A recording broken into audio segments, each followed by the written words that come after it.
Today we're talking about hand planes, and this is generally the first tool you'll get in your hands, hopefully within the first week on a normal school year. Today we're just going to kind of cover the pieces and parts and the makeups and what they do. And this is a whole body exercise. This is, I mean, by the end of the day, you're going to feel it, but it takes a lot of great technique and really paying attention to how you're moving this piece of equipment over the material. Many uses. In this case on the edge, it's for edge jointing. Edge jointing would mean I'm going to try to make a perfect right angle here and glue two pieces together, which I'm not going to do, but I would be making a project with a hand tool like such as this hand plane. It's actually a bench plane. Great accuracy, whole body, and properly adjusted equipment. Okay, just to cover a few of the different types here. We've already talked about the bench plane. That's this one, determined by the length. They do make a smoothing plane, which is a little shorter in length.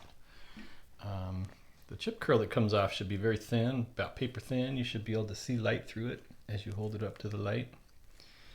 I've got some other ones here. I've got some old ones, and I've got a shop-made one. A handmade one was a project we use in the class. So this is a block plane. Block plane's generally used for end grain. And if you can compare this angle of the plane blade, there's a cutter in here. You can see it's a lot less of an angle than your bench plane, and therefore used on the end grain. Also quite often used for chamfering. Generally I hold it with one hand, so it's like this. All the same makeup as far as the components, how you adjust it. This is the one I talked about we usually build in class. Kind of unique in that it's simple and attractive. Generally it sits on the mantle. The iron itself, the plane blade itself, we will make in the metal shop and heat treat that at a high carbon steel. You can still see the temper on this one, the colors. And then it's locked in with a wedge. This is actually a smoothing plane as far as the length goes. This one I would probably hold two hands, somewhat in this fashion. Not real comfortable. Hand planes have progressed in that they've gotten handles. Both sides, they've got lateral adjustment. They've got other things besides wedges to lock them in, kind of as technology came along. These are some antique ones. This is kind of neat. Again, a wedge made to be kind of tapped into place after the blade's been put out here. And this one is actually for cutting kind of a roundover or a radius. You can see that the shape of the blade is, the cutter there is a round shape. It's got the bevel to the back. Remember, we got to put the bevel to the back when we assemble these things. This one's actually for tongue and groove. So old as well, wedge to hold it, lock it in place. And in this setup, it would cut a groove. And then there's another piece you put in here, another piece of material that locks into this base and only allows you to cut a tongue. So found at a yard sale and meant to be held in this fashion. So that's just some basics. There's probably a lot of different ones. I've got another one in the cabinet over here that's about this long. It's about 18 to 2 feet long. It's a joiner plane. It's for long edges, long surfaces like a door. Okay, we're going to take this bad boy apart. One thing you're going to notice is generally when not in use, I like to have it rested on its edge. There is a way to retract the cutter here and have it below the base. Therefore you can set it on the bottom, but I like to not have it set on the cutting iron so it doesn't damage the table and so that it doesn't dull the cutter. This one I noticed the lateral adjustment is loose, so we've got an issue in there. I just grabbed this one off the shelf from school, so as we break this apart, hopefully we can repair it or see why something's not aligned and make it work right. The first thing we're going to do is remove this top piece. This is called the lever cap. And this just comes out.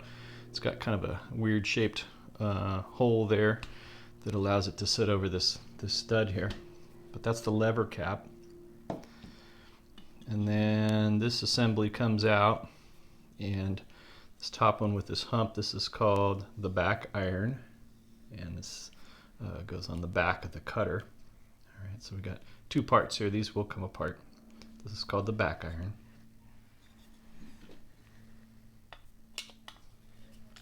And then the cutter itself is this piece, and it's got a bevel to it. And these need to be really sharp. And usually we'll spend some time, maybe another segment, I'll do some sharpening. And when it's reassembled, you want the bevel down in order for it to work properly. This is the lateral adjustment, which I was mentioning didn't seem to be working. And so we've got to kind of see when we reassemble if we can make that work right. I noticed this whole part is loose too. Okay. As far as taking it apart, this part I just referenced that's loose, that's called the frog. And there's two screws on the frog right here, two sides. These are called frog screws, and these mount the frog to the body. So I can simply remove those and remove the frog. I guess I'll do that.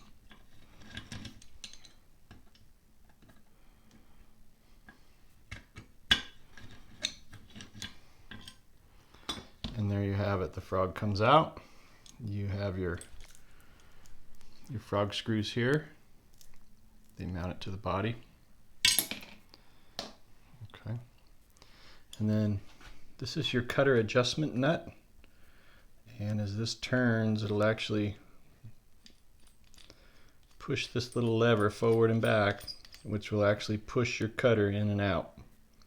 So that's kind of important because you want that to be, the cutter to be just slightly, barely sticking out of the mouth, which is here. All right, just barely, like the thickness of paper.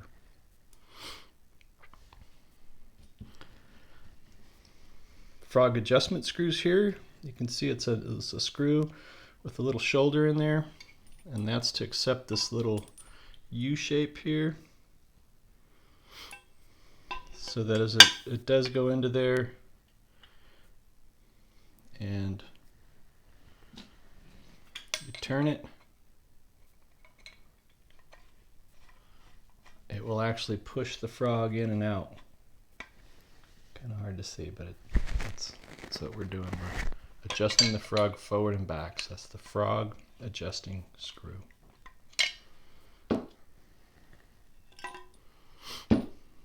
Finally, I mentioned the mouth, so that's where the blade comes through, and just minimal. The handles will come off too. I'm going to leave those in place for now, but they are replaceable if they break, and they have.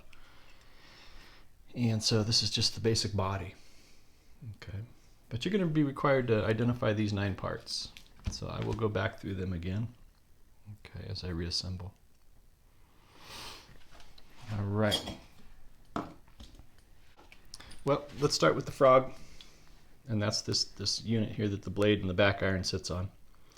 Within that frog, you are going to have the cutter adjustment nut here, okay, and you're going to have the lateral adjustment that for whatever reason wasn't working. Hopefully we can figure that out. When we reassemble, we're going to make sure that that little saddle there, that little U shape, goes into the frog adjustment screw properly. All right, so in we go. Frog screws will generally have a washer, and so those are going to go in these little holes here. There's 2 of them. I'll get these started.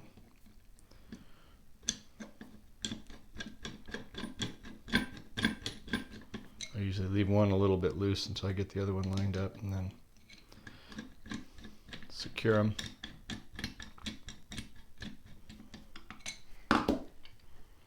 Okay. Sometimes I got to move the frog in or out because I don't have enough of my cutter hanging out. And so I may come back to these two frog screws later to move this whole frog forward or back. All right, your back iron, your cutter. And you can see there's a nice big kind of a key-shaped hole there. That's going to accept this screw. I'm going to slide that on and move it back. All right. And then I'm going to expose on the cutter about 1/16 of an inch. So that's to say that the back iron sits back from the tip of the cutting surface there. All right, the business end, about 1/16 of an inch. And then I'm going to tighten that down. Okay, now I'm going to put the this whole assembly, cutter, back iron, in place. So I'm going to make sure that this rectangular hole sits over this little tongue here, which is connected to your your cutter depth adjustment. Okay.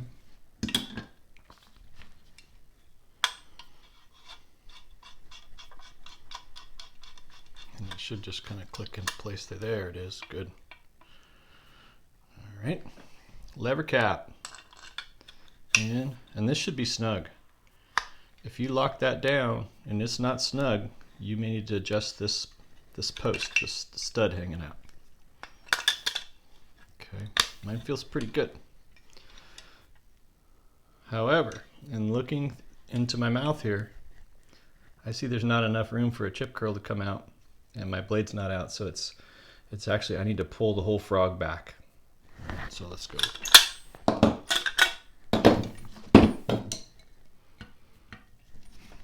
I'm just going to loosen these, so I don't want it to take it out completely. Frog adjusting screw, I'm going to back that out. This is moving the frog back in the body. That looks good, hopefully not too far. Resecure the frog screws.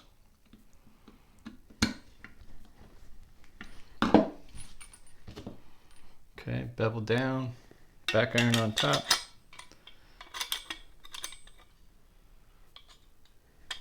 Lever cap. And I can see I'm going to have to move my cutter forward. There, I can feel it just popping through. Lock it down.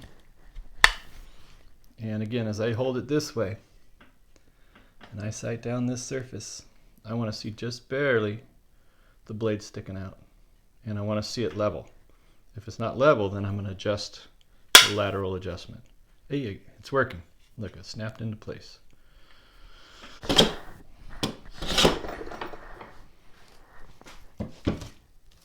About paper thin, but yeah, it's working good. Sometimes I'll come along the edge, make a chamfer. These I love. And then as far as the technique, generally when you want to enter, most of your weight's on your front hand. As you exit, most of your weight's on your back hand. And then in the middle, you're even. All right. Otherwise, you'll end up cutting kind of a tapered board here. All right, there you have it, hand planes, and very rewarding as far as use. You don't have this big electrical thing running. There's a lot less dangers involved, and with some good technique, can be very accurate. And something to be said about the sound of that hand plane running over that material and making that noise and that shaving come off. And the surface it creates is actually very smooth, much different than if you were to sand something.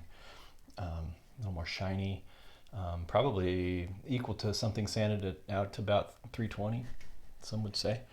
So again, a little bit old school, but definitely pertains to the shop, pertains to power tools for that matter too.